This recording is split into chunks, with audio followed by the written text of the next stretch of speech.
Now, there's a million. The problem is on any air-cooled engine, and if you have a liquid-cooled engine, of course, well. So we started off with those fins with a lot of big defects in them. And now last night and this morning I rechecked the weather. 80% chance of rain by noon. Well, you know, I'm not going to start any painting on a day like today. I've already been burned many times, gotten everything ready, loaded up the gun, get everything. And the minute you take the spray gun and go, shh, raindrops are falling on my head. So anyway, I had a much better idea today. I spoke to Karen. She got her seeds 2 days ago, I think, and she's ready to spend a little time planting. And we have this hothouse thing in the back, thanks to Nanda Navola, that's working out great. But what it's going to do, I'll spend some time with her, and then whatever time's left over, I have some little maintenance things to do here, nothing really earth-shattering. But I always say, you save these jobs for a rainy day. Today's the rainy day. Now yesterday I was really happy to get the center stand on this, and boy, that spring, whoo! If you only knew, take that spring and try to, with your bare hands, pull it when it's in a vise. But anyway, the Allen Millyard little trick worked great. I'll call it the Allen Millyard trick. That's where I saw it. I've been told by other people that that's a good way to do it. And it worked. It worked perfectly. But now what it's going to be is I have a center stand on this bike. When I go to lube the chain, clean the back wheel, among other things, or do things like what I want to do today, I have on this bike, I've polished this side of the engine. And this side, I've just given it a lick and promise. And I thought today, these rainy day jobs that we've had no shortage of rainy days or days when it's 80% chance of rain, so I don't even want to start anything. So what I thought I'd do, I'll try to share some of the little things that I've learned about polishing engines today. Well, it looks like we'll have a couple hours at the end of the day. We'll see how much we can get done. And we also got that little Dremel tool and some more. I have some more of those little fuzzy bits. So we'll see what, this is what I love about my life. I would never want to have a life where every day is like chunk, chunk, chunk, like a, I don't know. I call it Groundhog Day, but that's not a good word. The real thing is when I wake up in the morning, I want to know it's like being on an adventure. I'm going to go on a pirate ship, or I'm going to go on a submarine, or I'm going to fly like a bird or something, or eat like I'm Italian, or whatever it can be. But every day, for me, every day has to be different. That's job one. And I've said this even when I was heavily involved in modeling. I can only share the things that I know that have worked for me. And there's a million different ways to ride, maintain motorcycles, paint them, do the maintenance, but I can only show you the way that works for me. And what I like to do, I always save my little jobs that there's no priority on. And an example is like polishing that side of the engine. Well, I know when I polished the RD, I had good luck with that little Dremel tool, and I'm going to see if it's going to work on the GS today just as well. But it's not a priority thing. If it were a riding day, this would be on the back burner. If it were a sunny day, I'd at least get Pokey's things done. But we're always, it's the story of my life, we're always subject to the weather. In the maintenance on any 30-year-old motorcycle and 40-year-old motorcycle, any of these older bikes, the maintenance is ongoing. And if you let it go, the minute you let it go, you come back a year later, 6 months later, and you don't want to do it because it's so far gone. You don't even want to polish anything. But these bikes, I've tried to maintain them. I try to get them as nice as I can, and then that's only the beginning. And after that, there's the maintenance. And this is what we're going to try to do today, is just spruce up some of the little things on, well, I don't know what, because I don't know how much time we're going to have to spend on Karen's stuff, but whatever's left over at the end of the day is for me. And every day here has to start with certain things. Feeding the fish, feeding the birds, making the coffee, checking the plants, and checking with Karen to make sure we have something we're going to both enjoy doing today. And she's usually pretty good at planning that. And these are just like motorcycles. Constant maintenance. Now, as I'm saying, I'm laughing about this, I feel raindrops. It was cloudy, I feel raindrops. And by the way, our wisteria just starting to come out. well, a couple days from now, they'll be gorgeous. And anytime those little raindrops are falling, the minute you start painting, boy, you're playing high risk. You're playing Russian roulette with 7 bullets in a gun. So another thing Karen has planned today, we're going to be making some cookies. And you know, I'm against that, that's for sure. So what are we making here this morning? Well, poor Wendy hasn't had cookies for weeks. Poor Wendy hasn't had cookies in hours. We haven't had a cookie in the house. Oh my God. So here's peanut butter cookies I made this morning. Peanut butter cookies, Jesus. So this is what they look like before you put them in the oven. And Chef Karen, well, oh, they're coming out of the oven right now. Oh my God, they're so good. Oh, they just look, this is just tempting. I don't see much of a diet in my future here. So on a day I can't paint, at least you can have, this one's already got a bite out of it. I wonder who took a bite out of this. Oh, I'm telling you, that is the definition of a good cookie.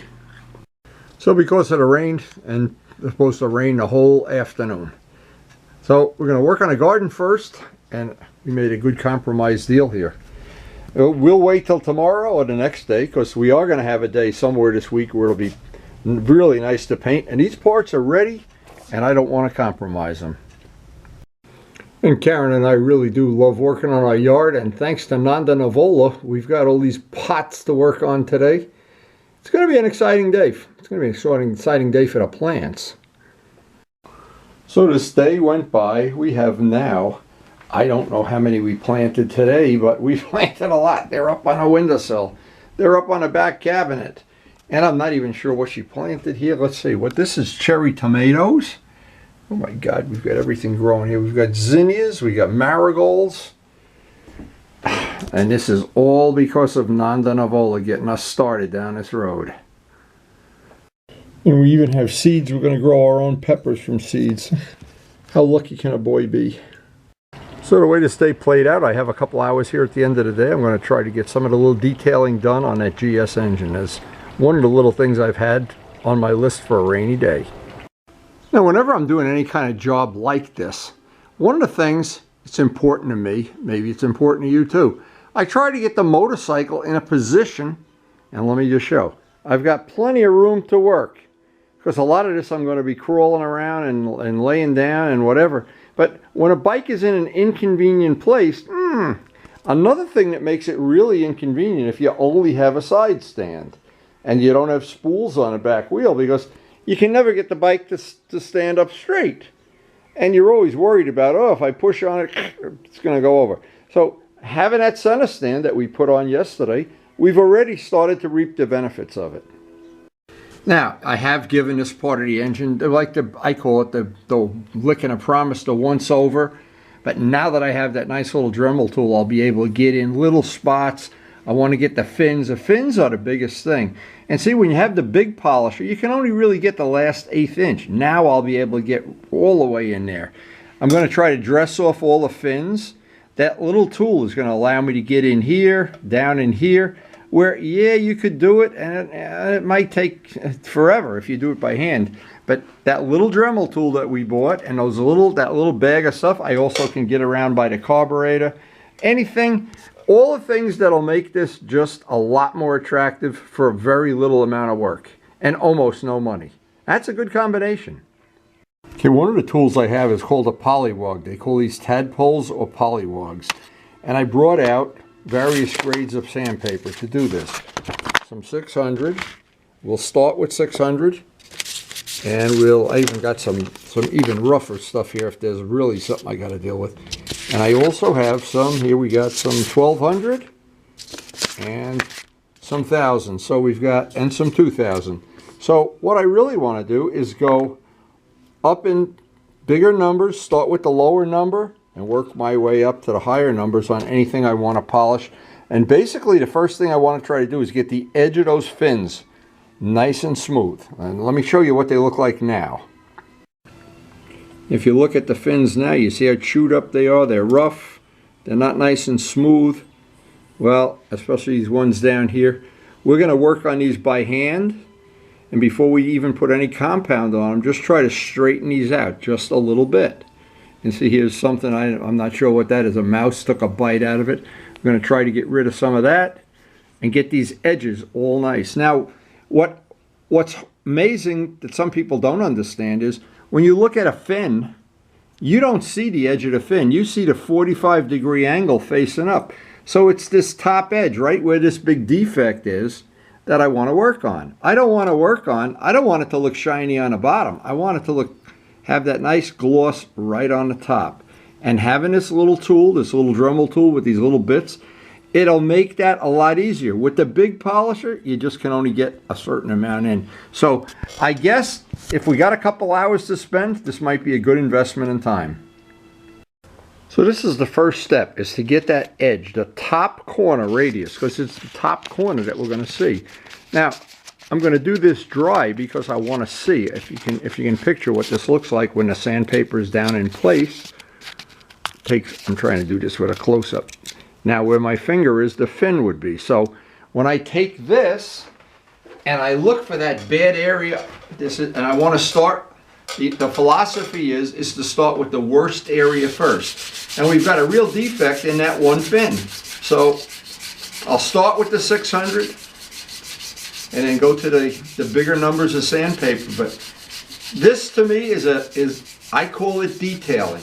You can polish all these big parts with an electric drill buffer, but this detailing, very difficult to do. You're either going to do it by hand or with that little Harbor Freight tool. And that Harbor Freight tool and those little bits that I've bought, they are just fabulous. There's just no way around it. They really do a great job. So now that I've gotten a little bit cut, I move the sandpaper over, and that's one of the reasons I'm doing this dry. You could do it wet, of course, but it's not going to be like a paint thing. This is just to rough out and get rid of that big gouge. We have that big gouge in the first. It's on the fin that you see the most.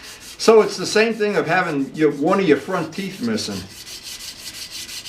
Something you're going to see right away. So this just takes a little time, and each time just move the sandpaper over. And once we get it flat, that I have the shape I want, then I'll get that little Dremel tool out, that little Harbor Freight tool, and we'll see if that's going to work.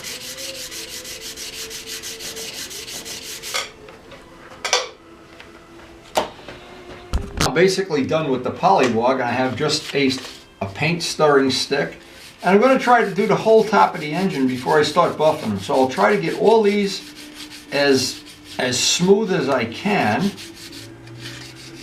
And you can't expect the factory to do this, or you would have a very expensive motorcycle.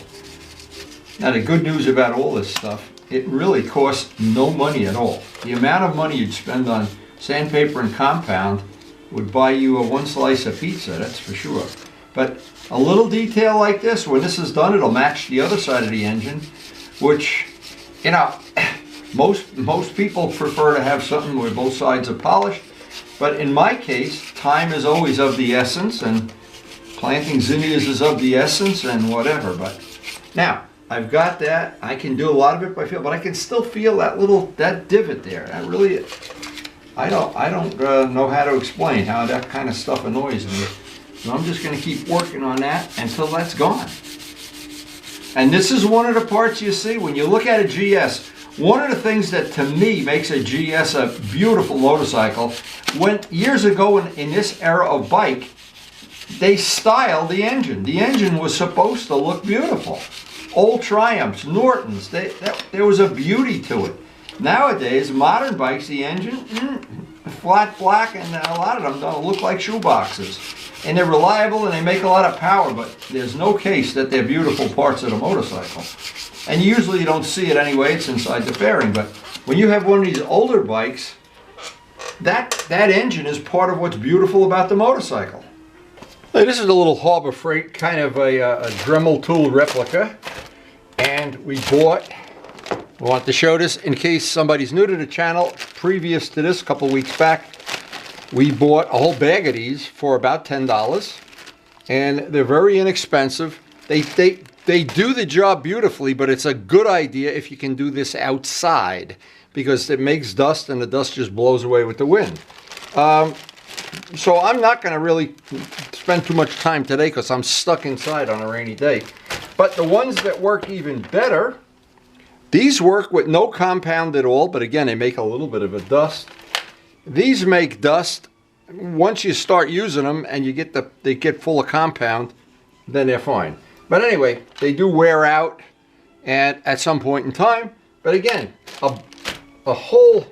this whole tray was very inexpensive. It was I think $10 or $12 a piece, and I bought 3 bags of things. And so today I'm ready to go. I'm really ready. I want to try. The purpose of this is detailing, getting in little corners and edges and angles that you never can get in. And you think, oh, nobody's going to see that. No, believe me, you see it. A detailed part and a part that you just take a buffing wheel and run it over it a few times. And I always think that one of the nicest bikes in our little group of friends, Tim's Norton, is polished. All the aluminum is polished. That's what makes that motorcycle beautiful, is the polished aluminum. If it were ratty looking, if Tim didn't maintain it, because there's 2 parts of polishing. The day you polish it, and then maybe a couple of months later, you maintain it. And some people don't do either one. So I wonder who's going to win that battle. Okay, for right now, this is the polish, and it's really not critical when you're doing this kind of polishing. But what I always do, this is a brand new, I'll call it a buffing ball. And what I try to do is just take a little bit of this before I even run it. And the first time you run this, on these, I've got this already speeded up. I like to start with speed 2, and as the wheel starts to wear, you go to speed 3. But if you go too fast, it just flings all the polish off, and all you do is make a mess. With a little bit of care and a little bit of patience, that aluminum comes up relatively quickly, assuming you've gone through the steps of knocking it all down and getting it flat, because anything that shines and it's a washboard, it's going to be a shiny washboard. That's why we spend so much time by hand getting those fins flat. Well, now we're going to see if they come up.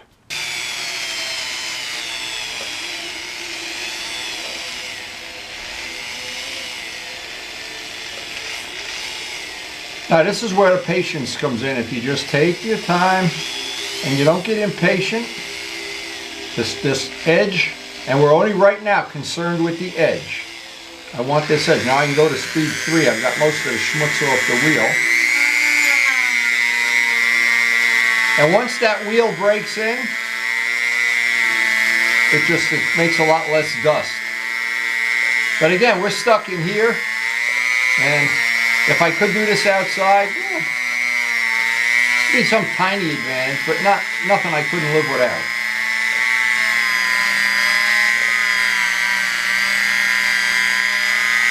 Now, I always try to show, if possible, I try to show one little thing in real time, the part that we're doing in real time.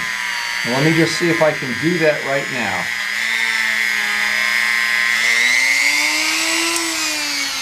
The idea of doing it in real time is you get to see pretty much how that fin is going to come up. Let me just get the compound off of this. And it wipes right off, so it's not a big deal. So let me just see if you can see the difference right now. He drops the camera. That's a pretty good camera cut, huh? But I'm not sure you can see if that's... You gotta show it, the light's gotta get on it. But now the trick is, and I can do this off camera because it's gonna be, I'm gonna start at the top, work each fin one by one by one by one, then work my way down on the bottom here. But and then when I'm all done, whatever time I have left, I'll just repolish, clean up some of the things I have here. Because what's good about a job like this, I call it's a filler job. When I only have an hour or two, I can come out and polish something. And if I don't get it all done in one day, it's not like painting where you can't paint half a gas tank. So it's very convenient for me that I can do this in bits and pieces. Now the real beauty of this is that this little pad will go right into spots that even your hand, you can't even get your hand in there. And as long as you got the speed right, and you've got the patience, this does a really, really nice job. Now, there's a million, the problem is, on any air-cooled engine, and if you have a liquid-cooled engine, of course, well, you don't have to do any of this. You buy a can of flat black and don't look at it. But on one of these, this is the whole beauty of, to me it is anyway, and of course all beauty is in the eye of the beholder, but anytime I can do a little bit of this, and let's face it, I'm not, you know, I'm a farmer. My zinnias are growing as I speak. Mother Nature's taking over. But this is a great way to upgrade an engine, and you can quit anytime you want, or you can do it over and over and over again. And in the end, I think you really have something special, something that stands out in the crowd. Now, especially in between the fins. And remember, it's that upper thing on the fins that's so critical, that upper radius. And this tool lets you get in spots that just no possible way could you get in these. I can't even do it. Now, the final thing, when I'm done with this one area here, I'll take the painting stick and a clean, well, not a clean, they're all dirty by now, and get in between the fins. I don't want to leave any of the schmutz in between the fins. But I can just see, now I find this relaxing. Some people don't. I understand. I'm on board with that, but and I really think in the end, you have something special. A small example of where it's hard to get a buffing wheel or get your hands in there.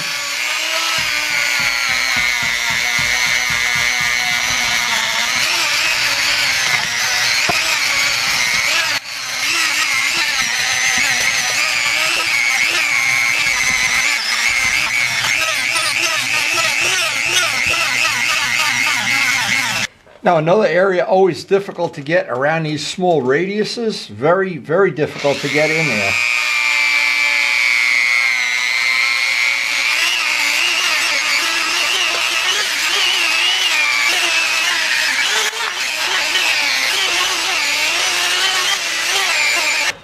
Now, it seems just like everything that I do anyway, that at the very end, there's a little bit you got to do by hand. There's always some little angle or corner.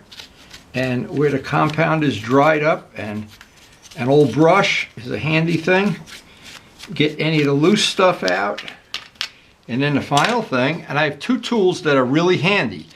The paintbrush, and I put a little bit of hot glue on the end so it's soft. Now what that does, take one of the rags that has plenty of compound that we've already gotten off of here. And what this is going to allow me to do is get in places, and it's always the thing, the hardest part of any job like this is getting in places where you can't get your finger. If you could get your finger in there, and that's what makes that little tool valuable. If you were buffing the hood of a car, you wouldn't need any special tools. You just take the buffer and go buff it. But this allows you to get in all little nooks and, I call it nooks and crannies, but there must be a more appropriate word for it, I guess. Now, what also is handy using this, and I'm just using this as a demo, I'll do the rest of this off camera. I've got to go over the whole part, get that part, and just everyone, where there's a fin, there'll be that black compound residue. Well, what happens, this picks it up and you use it to get that right in between the fins. It's really nice. So you actually here killing two birds with one stone. And I think today, because we had such a funky day and a Farmer Brown day or a Nanda day or whatever the heck we're going to call it, but we did get a lot done, and Karen's got cookies in there, and what's not to like? Let's face it. Let's be honest about this. Even though we're sequestered, this is not World War II, that's for sure. Now, I feel like we used the time we had available here, which was about, I guess, 2 hours, to spruce this up just a little bit, finalize it with a nice clean microfiber, of course. Now, I don't know, I always think to myself, what could I have done with this 2 hours? I could have planted some more zinnias. I could have eaten 4 slices of pepperoni pizza, or there's always something, but this is something. And I like to share the passion I have because I know other people have it, and encourage them to share it also, because people that enjoy this kind of thing, working on old motorcycles, painting things, all the craft that goes along with it, it's a small group of people in a world that's being swallowed up by electronics and by God knows what else, but they haven't swallowed me up yet. So we started off with those fins with a lot of big defects in them, and I guess that's about as good as I can make it look within reason. Now, if I ever have the engine apart, well, of course I could do this a lot easier, but you can do this all, I guess the point that I've made, you can do this all without taking the engine out of the frame, and with basic hand tools and that little Dremel tool, and the big flat areas like this, you can do with an electric drill, but doing all these little tiny areas, that little Dremel tool is very, very handy.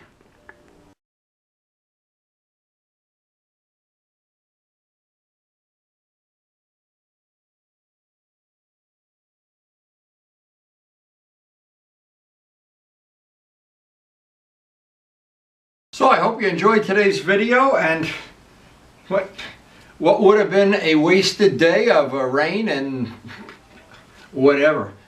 We have something to show for it anyway. So without further ado, I want to thank, and boy, I think about it every day, the healthcare workers that have made us being healthy possible. No matter how you spend your time, being healthy is way better than not being healthy. So I want to thank them, of course. And I want to encourage everybody that has, again, this passion or a passion similar to it. Whatever the passion is, share it with your friends. They probably have the same passion too. And by doing that, I think everybody wins. That's how I feel anyway. And I got to mention once again, I know you're probably getting sick of this, is Alan Milliard's channel. The man has a passion, the man has talent. I am so glad he shared it on YouTube, because if he didn't share it on YouTube, I would be poorer for it. Anyway, and thanks everybody for watching, and hopefully we will get some good weather very soon.